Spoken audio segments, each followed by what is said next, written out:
How do you do? I have a brief opening statement here before I take your questions. Yesterday, Secretary of the Treasury, Donald Reagan, sent to the Congress a request to raise the debt ceiling to $985 billion. This represents a dramatic jump of $50 billion over the previous debt ceiling. The administration took this action with great regret because it's clear that the massive deficits our government runs is one of the root causes of our profound economic problems. And for too many years, this process has come too easily for us. We've lived beyond our means and then financed our extravagance on the backs of the American people. The clear message I received in the election campaign is that we must gain control of this inflationary monster. Let me briefly review for the American people what we've already done. Within moments of taking the oath of office, I placed a freeze on the hiring of civilian employees in the federal government. 2 days later, I issued an order to cut down on government travel, reduce the number of consultants to the government, stop the procurement of certain items, and called on my appointees to exercise restraint in their own offices. Yesterday, I announced the elimination of remaining federal controls on U.S. oil production and marketing. Today, I'm announcing 2 more actions to reduce the size of the federal government. First, I'm taking major steps toward the elimination of the Council on Wage and Price Stability. This council has been a failure. It has been totally ineffective in controlling inflation, and it's imposed unnecessary burdens on labor and business. Therefore, I'm now ending the wage and price program of the council. I am eliminating the staff that carries out its wage pricing activities, and I'm asking Congress to rescind its budget, saving the taxpayers some $1.5 million a year. My second decision today is a directive ordering key federal agencies to freeze pending regulations for 60 days. This action gives my administration time to start a new regulatory oversight process and also prevents certain last-minute regulatory decisions of the previous administration, the so-called midnight regulations, from taking effect without proper review and approval. All of us should remember that the federal government is not some mysterious institution comprised of buildings, files, and paper. The people are the government. What we create, we ought to be able to control. I do not intend to make wildly skyrocketing deficits and runaway governments simple facts of life in this administration. As I've said, our ills have come upon us over several decades, and they will not go away in days or weeks or months. But I want the American people to know that we have begun. Now, I'll be happy to take your questions. Helen? Will your policy toward Iran be one of revenge or reconciliation? And will the United States honor the recent commitments to Iran, especially since you approved of most of them during the campaign? Well, I'm certainly not thinking of revenge, and I don't know whether reconciliation would be possible with the present government or absence of a government in Iran. I think that the United States will honor the obligations. As a matter of fact, the most important of those were already put into effect by the preceding administration in negotiating the release. We are, however, studying, because there were 4 major agreements and there were 9 executive orders, and we are studying thoroughly what is a pretty complex matter we've discovered with regard to whether they are in keeping with international and our own national laws. And so I won't be able to really answer your questions on specifics until we've completed that study.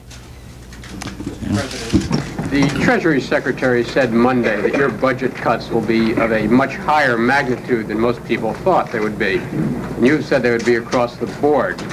Now that you've had some time to study the budget, can you say where these cuts will be made, what program will feel the cuts the most?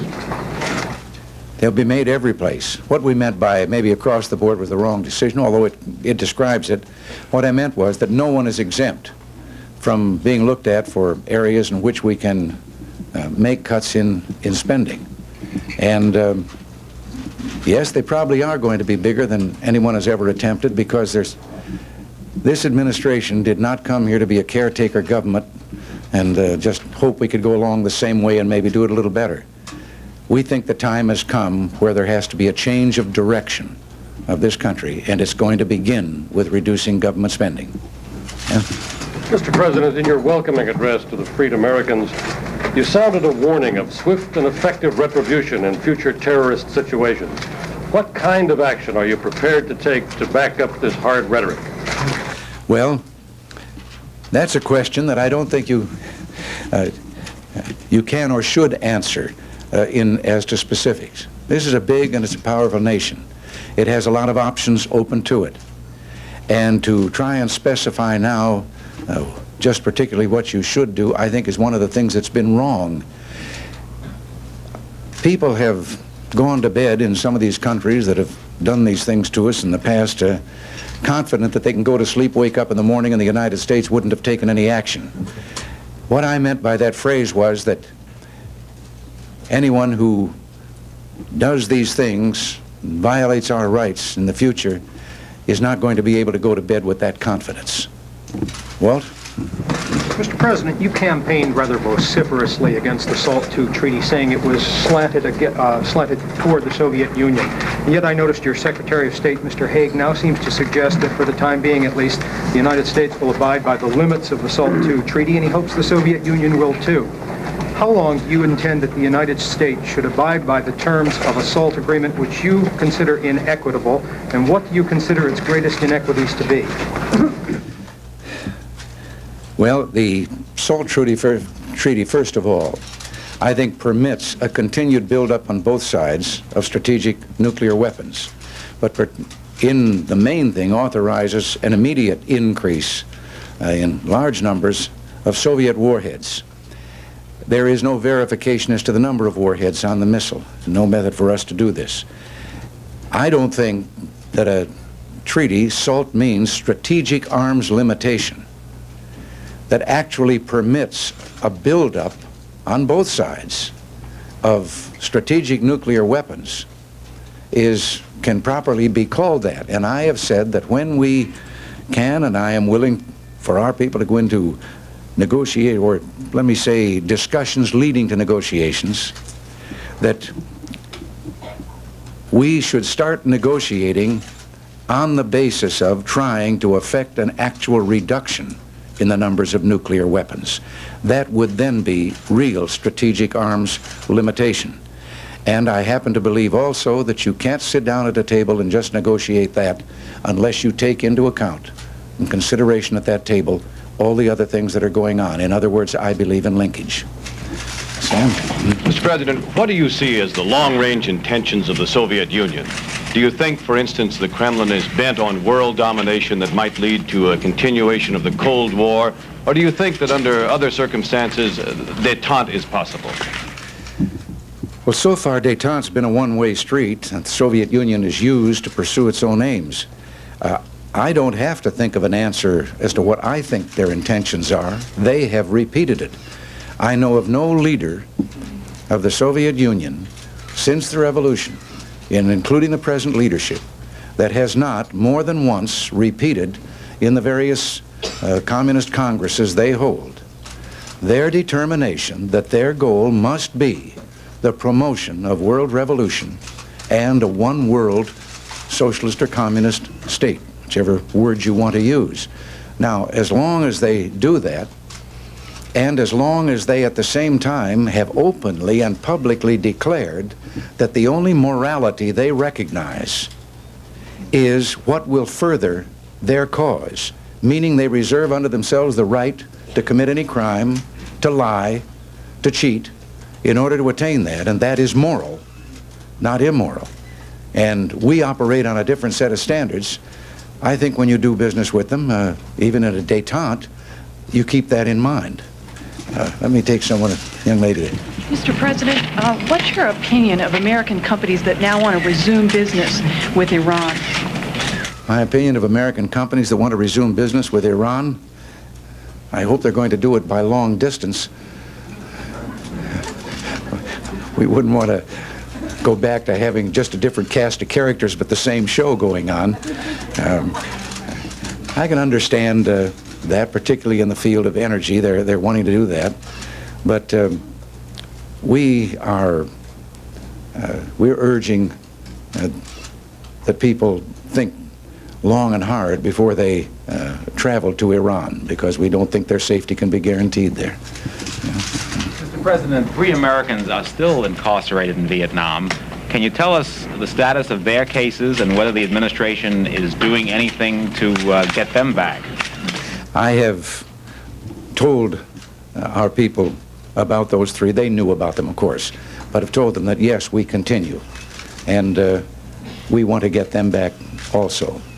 Now, I know I've been staying down front here too much. I've got to prove I can look at the back rows there. You, sir. Mr. President. Oh, I'm sorry. You'll be next. Oh, okay. Mr. President, some administrative officials have promised adherence to the civil rights laws which are on the books, but there has been considerable discussion about dismantling the affirmative action aspect of that give those laws to some people greater meaning. And I'm wondering, Mr. President, if there will be a retreat in the federal government on the government's advocacy of affirmative action programs generally, and in federal hiring of blacks and Hispanics specifically. No, there will be no retreat.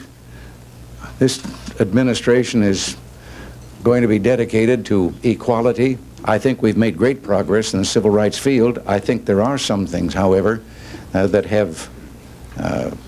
that may not be as useful as they once were, or that may even be distorted in the practice, such as some affirmative action programs becoming quota systems. And I'm old enough to remember when quotas existed in the United States for the purpose of discrimination. And I don't want to see that happen again. When and how will you seek the decontrol of natural gas prices? Well, we haven't dealt with that problem yet. We thought oil would do for a starter, but I can't really answer your question. That will be a matter for discussion in future cabinet meetings. Lou? Mr. President, during the campaign, you repeatedly talked about the unfairness of the grain embargo as you saw it. Do you have second thoughts now, or will you lift the grain embargo? Well, with the grain embargo, my quarrel with it from the first was that I thought it was asking only one group of Americans to participate, the farmers. It was not, you only have 2 choices with an embargo. You either lift it or you broaden it. And we have not made a decision, except that at the request of Secretary of Agriculture John Block, I have taken the matter of the embargo out of, you might say, the discussions of the National Security Council, and it next week is on the agenda for a full cabinet meeting as to what our course will be. So I can't answer what we do about it until next week. It, as I say, it was asking one group of Americans to bear the burden, and I have always thought was more of a kind of gesture than it was something real. Yes, ma'am. President, what will you do to honor the request by federal officials, well, from Atlanta officials, for you and the federal government to intercede in the Atlanta case of 17 missing or black children? Just a few minutes before I came in here, that message was handed to me that the Atlanta mayor wanted to talk, and we are going to get someone in touch with him immediately. Now, you recognize, of course, that possibly civil rights would be the only basis upon which we could have any jurisdiction down there in this. For FBI, for example, on any other thing, there's been no evidence of crossing state lines or anything. And yet we want to be helpful because that is a most tragic case. And so we will be meeting on that very shortly. Mr. President, when the Jamaican Prime Minister was here yesterday, Mr. Siaga, he suggested publicly that now might be a good time for you as the new president to have a foreign policy initiative for Latin America and for the Caribbean. Do you intend to follow that suggestion? And if so, how would your policies differ from those of former President Carter? Well, I think we've seen a great reverse in the Caribbean situation, and it came about through Prime Minister Siaga's election. It was the turnover or turnaround of a nation that had gone, well, certainly in the direction of the communist movement, kind of was a protege of Castro, and his election was greeted by me with great enthusiasm because it represented the people by their vote, having experienced that kind of government, turned another direction. And I think this opens the door for us to have a policy in the Mediterranean of bringing them back in, those countries that might have started in that direction, or keeping them in the Western world and the free world. And so we are looking forward to cooperation with Prime Minister Seaga. Mr. President, I think you meant Caribbean in that last answer. What did I say? Mediterranean? Oh, I meant Caribbean. I'm sorry. What do you intend to do, Mr. President, about the draft registration law that was passed during President Carter's administration? And in view of your opposition to it in the campaign, how is that consistent with your avowed intention to strengthen our national defenses? Well, to answer the last part first, I just didn't feel that the advance registration, on all the evidence we could get, would materially speed up the process if an emergency required the draft. It did create a bureaucracy. It caused certainly some unrest and dissatisfaction, and we were told that it would only be a matter of several days if we had to call up in a draft, that we could do that several days earlier with the registration than we would be able if there was no registration at all. This is one that's something to be looked at further down. I've only been here 9 days, and most of these 9 days have been spent in cabinet meetings on the economy, getting ready to send our package up to the Hill. And so I just have to tell you that we will be dealing with that, meet with that, and make a decision on what to do with it down the road someplace. Gary?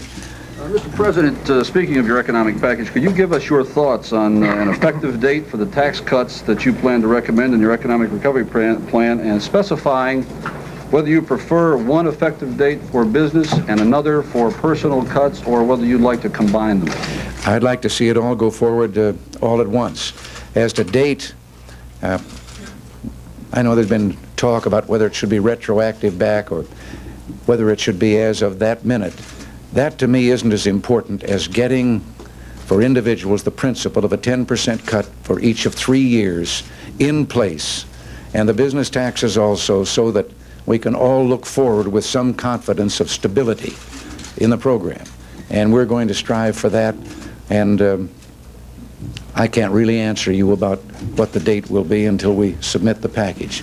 And maybe, Mr. President. and I'll take you next. Mr. President, you said you were going to make... No, I was the young lady. Mr. President, I know you said earlier that you were not thinking of revenge toward Iran, but does that preclude any punishment whatsoever for what they've done? Well, again, I have to ask your forbearance and wait until we've finished our study of this whole situation as to what we're going to do. I don't think that any of us have a friendly feeling toward the people that have done what they have done. But I think it's too complex for me to answer until we've had time to really study this. Just one follow-up. Would you go so far as to encourage American businesses to resume commercial trade with Iran? At this point, no. No, I'll go back there in a second. Mr. President, do you intend to follow through with your campaign pledges to abolish the Departments of Energy and Education? I have not retreated from that at all. Yes. The process, however, that I have asked for is for both Secretary Bell of Education and Secretary Jim Edwards of Energy to reorganize, to produce the most effective streamlining of the department, of their departments that they can. In education, to look at the appropriate role of the federal government in education, if there is one, and to report back. And then we will decide on making our recommendations. Much the same thing holds true with the Department of Energy. The reason for this being that while they were new cabinet-level agencies, they incorporated government functions and programs that had been going on in them, and they came under that umbrella. And we have to find out which of those functions that have been a federal government function continue and where they would best fit. But yes, I'm determined that, and I believe that it was wrong to have created the two agencies to begin with. Now, there. Mr. President, during the campaign, your chief farm spokesman put you on record as favoring, for the time being, continuation of the dairy price support level where it had been. Within the last couple of days, your budget director and your Secretary of Agriculture have indicated that the dairy program is too expensive and should be cut back. Could you reconcile those differences of approach for us? Well, I could only tell you that this, again, is something to wait for the next cabinet meeting. All of these things are worked out between the appropriate cabinet members and our director of office of OMB, and then they come to the cabinet for full discussion so that others who have an interest in this and can have their input. And so I can't answer you because that has not yet come to the cabinet. A young lady. President. Well, there were two young ladies. All right, you and then you. Iran and the Soviet Union share a long border in a region vital to the peace and stability of the world. Given the anti-U.S. sentiment there, how do you best think the United States can ensure the stability of the region? Of the, you said Iran, the border between Iran and the Soviet Union. Well, I think one of the first things that has to happen is, for stability, has got to be in Iran itself to establish a government that can speak as a government for Iran. And part of our problem in all these long 444 days has been the inability of anyone seemingly to speak for that nation, to have a government. Now, I think that any country would want to help another if they really showed an intent to have a government that would abide by international law and do what they could to help them in that regard. But until such a thing appears apparent there, I don't know that there's anything we can do. But a young lady. Mr. President, if it's your intention to signal the world that this country will respond with swift retribution in cases of international terrorism in the future, why is it your policy not to retaliate against Iran? Well, what good would just revenge do, and what form would that take? I don't think revenge is worthy of us. On the other hand, I don't think we act as if this never happened. And I'd rather wait until, as I say, we complete this day. Who said, I know I've been on this side too long, but someone said por favor, and what? That was you? Mr. President. Yes. Still, I am impressed when I listened the other day. Viva la roja, la blanca, y azul. Mr. President, isn't it true that when Hispanics are given the opportunity to serve this country, they serve the country with diligence and dispatch? In view of this undisputed fact, when are you going to appoint Hispanic Americans to serve in your administration in policy-making position? We are definitely recruiting and definitely trying to do that. I want an administration that will be representative of the country as a whole. And please don't judge us on the fact that we have only picked 100. There will be 1,700 positions to fill in the executive branch and the White House senior staff and staff. And the personnel committee in our administration that is talent hunting and looking for these people contains members of the minorities, Hispanics, and even a majority of women.